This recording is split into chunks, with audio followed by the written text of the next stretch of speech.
Hey guys, this is Zexonite. Welcome to the Zex Talk and welcome to Shiny September. This is a series I'm doing this month where I take a look at my favorite and least favorite shiny Pokemon of each generation. And today, we're taking a look at my least favorite shinies from Generation 5. Let's get right into it. Number 5. Well, they didn't make all the water types pink for once. Why they made them into this garbage, I'm not quite sure.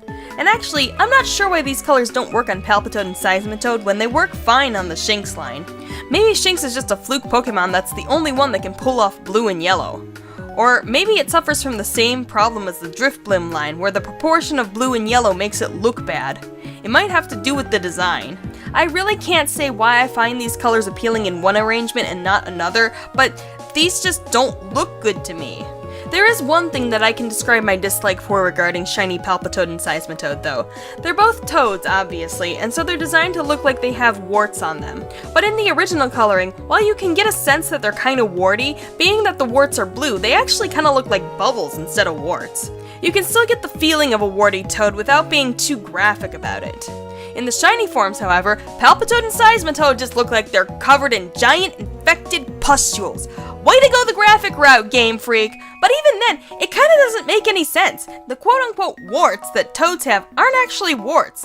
They just have kinda bumpy skin. So why would you make toads' warts look like infected, pussy human warts? It's just gross looking all around. Shiny Palpitoad, shiny Seismitoad, don't get too close to me. I don't want to get an infection. Number 4.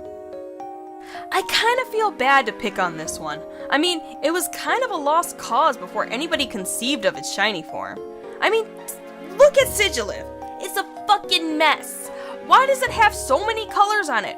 Why does it look like it's made up of Unown? Why does it have a hair pick for a tail? What the fuck is wrong with this thing? Yeah, I have to conceive, if somebody asked me to give this thing a different color palette, I wouldn't know what the fuck to do with it either.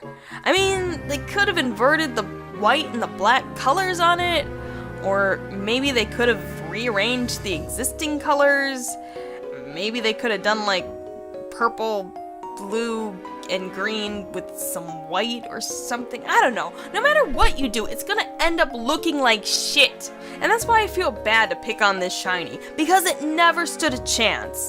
That said, they still went with some awful color choices. The yellowish orange color doesn't go with the nuclear lime, and that brown, while not the worst, is definitely not an attractive color, especially with all the insanity going on up top. This is another one of those clusterfuck shinies where you just try and throw all the colors at it and hope it comes out good. It never comes out good. Stop doing that.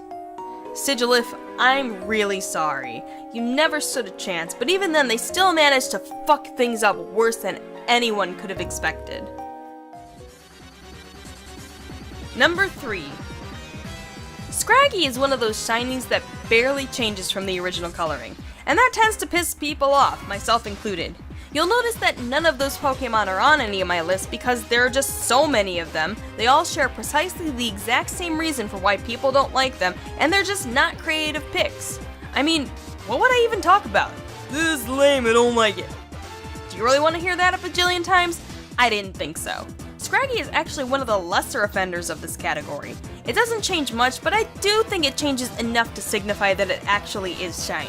They didn't do the best job with Scraggy, but they did alright. Which makes me really wonder how he ended up with the abomination that is Scrafty. I don't understand this at all. Regular Scrafty was fine. There was nothing wrong with its coloring. They could have darkened it up a little bit and it would have been fine. But instead, the red head crest turns orange, the pants and... I don't know, what is this? A scarf? A cape? It looks like a scarf. It's scarf. The pants and the scarf turn green, which on its own is not too bad, but the crest and the pants don't go together. It looks really bad. But to top it all off, they change its skin yellow. And I understand that's what Scraggy's original coloring looked like, but you can tell where Scraggy's head attaches to its neck, so it looks fine. And the line underneath its mouth gives it some definition. Scrafty, on the other hand, has its neck covered by a scarf, so its head just looks like a circle, and with the mouth line gone from the previous form, all combined with the fact that it's yellow, Shiny Scrafty's head just straight up looks like an emoji. Tell me you couldn't see someone texting this to you when they're like thoroughly bemused by some lame joke you told or something. It just makes it look ridiculous. Regular Scrafty looks fine. It kinda looks like a punk kid, but it still completely looks like a Pokemon. Shiny Scrafty, though, just looks like a fucking joke. And an emoji. And dumb. Really dumb. Number 2. This is another pick solely on the list because it literally pains me to look at.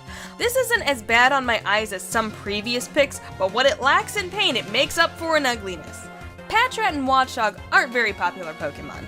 As we know, each gen has its early root rodent. Rattata, Sentret, Zigzagoon, you know the ones. And while I think most people look at most of them fondly as early companions, or in Bidiv's case, good HM slaves, rarely have I ever heard anyone say anything good about Patrat and Watchdog. And I can kinda see why. Personally, I think Patrat has some potential despite the crazy eyes, but Watchdog just looks very unnerving, like something you don't even want to be around. But despite the crazy eyes, Watchdog's original color scheme was alright. Its yellow stripes are meant to represent a safety vest, and while it doesn't appeal to me in the slightest, it does make sense. The shiny makes sense too. It's the color that reflectors turn while they're reflecting light. Apparently, nobody told Game Freak that it looks obnoxious when a reflector reflects light. And I understand, it's supposed to. It's supposed to catch your attention, that's the whole point. But if it's someone running or riding a bicycle, that's fine. You're only gonna see the reflectors for a few seconds, which is really all you need.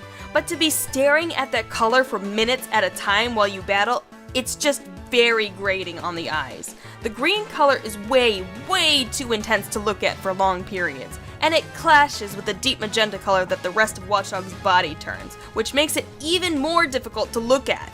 But the worst part has to be the eyes. Watchdog already has super crazy eyes, so what do? Give him even crazier eyes! I don't know if that was the intent, but giving it that one green stripe in the eyes makes it look like a bajillion times more batshit. But these colors clash the worst in this color scheme. That's the part that hurts me the most to look at. I really struggle to look at its eyes. Maybe that was the intent, but I don't understand it. If you wanted to relay a crazy eye feel to it, you want to convey that to the player without subjecting the player to it. Make it look like, yeah, I get why this Pokemon freaks the other Pokemon out. Not, this thing really freaks me out, I don't want to be here.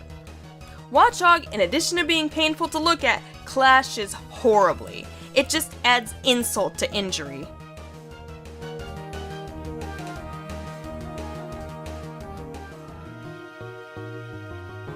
Number 1.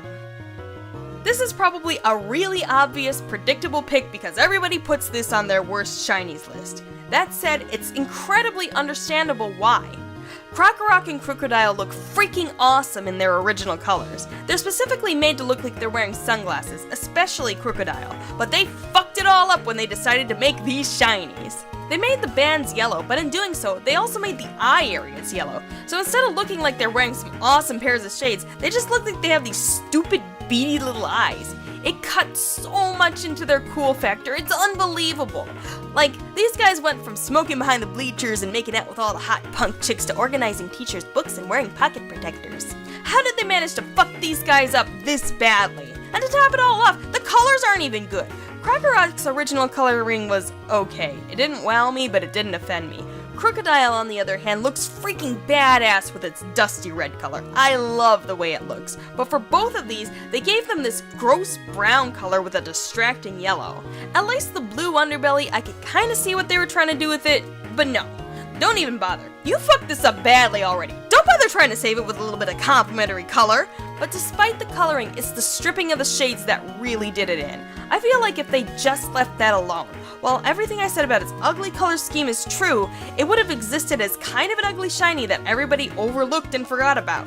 But it's because they ruined their own clever design that Rockin Krookodile will forever be doomed to practically everybody's worst shiny Pokemon list. That's it for this Shiny September's X Talk, but the next one will be out soon. Thank you for watching, hopefully I will see you in the next video, and goodbye to you all, sirs and madams, and everyone in between.